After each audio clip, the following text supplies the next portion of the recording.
Të nderuar qytetar, sot kandidati turist politik që është imponuar si pari në listë të demokratëve në Shkodër ka tentuar të hedhë shashkat e para të prishjes së traditës qytetarisë, fushatës pozitive që Shkodra në vite ka nisur të krijojë. I pa informuar për realitetin dhe qytetarin shkodrane, Luciano Boçi kërkon me ngulm që të nxjerrë në pa shpatën e akmarrjes politike që Partia Demokratike ka përdorur për 30 vite. Me sa duket, me synimin për të tensionuar artificialisht situatën politike në Shkodër, bazuar në përvojat e tij në një vend tjetër, nga i cili qytetaria Elbasanllie i ka dhënë duart me kohë. Në lidhje me rastin e zonjës Vildana Gushta, shërojmë se siç duket qartë edhe në shkresat zyrtare të publikuara nga vetë Partia Demokratike,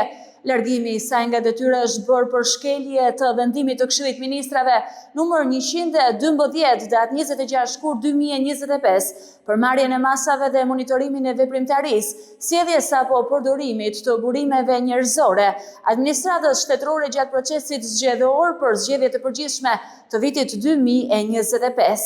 Si dhe nenit 64 fraksion 1 të ligjit numër 10.129, datë 11 maj 2009 për gjendjen civile të ndryshuar, i cili parashikon se marrëdhënia e punës në punësve të shërbimit të gjendjes civile në bashki dhe në zyrat e arkivit të gjendjes civile duhet të jetë në përputhje me parimet e panshmërisë politike dhe neutralitetit. Kaq është ligji,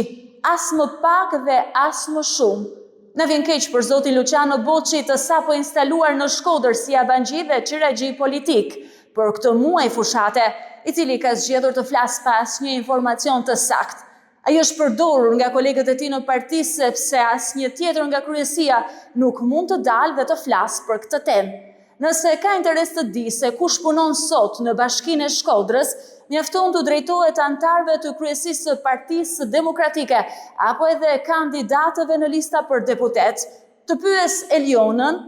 Gretën, Arbenin apo edhe vetë Vildanën, cilët nga familjarët e tyre janë të punësuar në administratën e Bashkisë së Shkodrës, dhe nëse ata janë persekutuar politikisht. Por përsa kohë këta persona respektojnë ligjin dhe u shërbejnë qytetarëve me profesionalizëm, nuk kanë qenë dhe nuk kanë sepse të ndihen të rrezikuar. Që prej vitit 2023 Bashkia e Shkodrës drejtohet nga profesionistë të cilët i shërbejnë qytetarëve shkodran, zbatimit të ligjit dhe transformimit të qytetit, dhe nuk është më vendi parkimit të fëmijëve, motorrave, vëllezërve, kushërinjve, krushive, vjerrive të Partisë Demokratike, puna e vetme të cilëve ka qenë pjesëmarrja në mitingje. Koha e bashkisë si mish për top, për luftrat banale politike ka marrë fund një herë mirë. Qytetarët e Shkodrës kanë kuptuar mirë këtë ndryshim dhe në 11 maj do ta konfirmojnë me votë dhe besim tek rezultatet konkrete që kjo bashki ka arritur në bashkëpunim të ngushtë me qeverinë në të mirë të qytetit. Partia Socialiste fton kolegët e partive të tjera politike që Shkodrën ta mbajmë larg trysnisë dhe akuzave politike, duke ruajtur gjithmonë dinjitetin që i takon këtij qyteti.